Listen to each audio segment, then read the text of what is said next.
కర్కాటక రాశి. ఈ రాశి వారికి రోజు కొంత కలిసి వస్తుంది.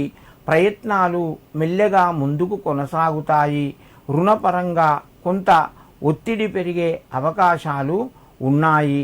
పిల్లలతోని జాగ్రత్తగా మెదలండి. దూర ప్రయాణాలు కూడా చేయవలసి వస్తుంది.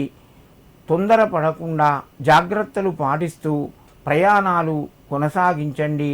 మిత్రుల ద్వారా శుభవార్తను వింటారు. సింహరాశి వారు ఈరోజు శనీశ్వర అష్టోత్తర నామాలు చదువుకొని నమస్కరించండి. మీకు మరింత శుభయోగం కలుగుతూ ఉంటుంది. సింహరాశి. ఈ రాశి వారికి రోజు పరిస్థితులు అనుకూలంగా ఉన్నాయి. కొంత మటుకు కష్టాలు తొలగినట్టుగానే చెప్పుకోవచ్చును. ఆర్థిక పరంగా తొందరపడి నిర్ణయాలు తీసుకోకండి. ఎందుకంటే రుణ బాధలు పెరిగే అవకాశాలు ఉన్నాయి. ఆలోచించి కొత్త పెట్టుబడులు పెట్టండి. దానివల్ల మీకు కొంత కలిసి వస్తుంది. లాభాలు పొందుతారు.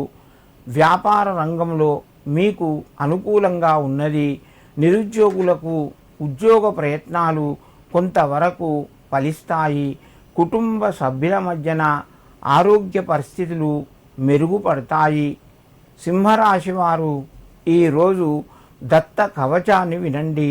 మీకు మరింత శుభయోగం కలుగుతూ ఉంటుంది. కన్యారాశి. ఈ రాశి వారికి రోజు మధ్యమ స్థాయిగా చెప్పవచ్చును. ఆదాయ మార్గాలు పెరుగుతాయి.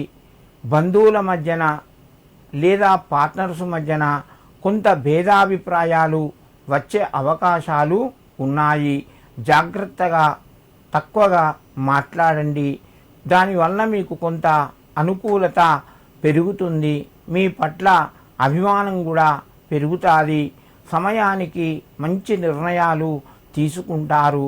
వివాహాలకు సంబంధించిన ప్రయత్నాలు కొంతవరకు ముందుకు వెళ్ళి మీకు ఆనందాన్ని కలగజేసేటువంటి విషయాన్ని వింటారు. కన్యారాశి వారు ఈరోజు శ్రీ లక్ష్మీ వెంకటేశ్వరాయ నమః అని చెప్పి 7 సార్లు చదువుకొని నమస్కరించి మీ పనులు ప్రారంభించండి. మీకు మరింత శుభయోగం కలుగుతూ ఉంటుంది.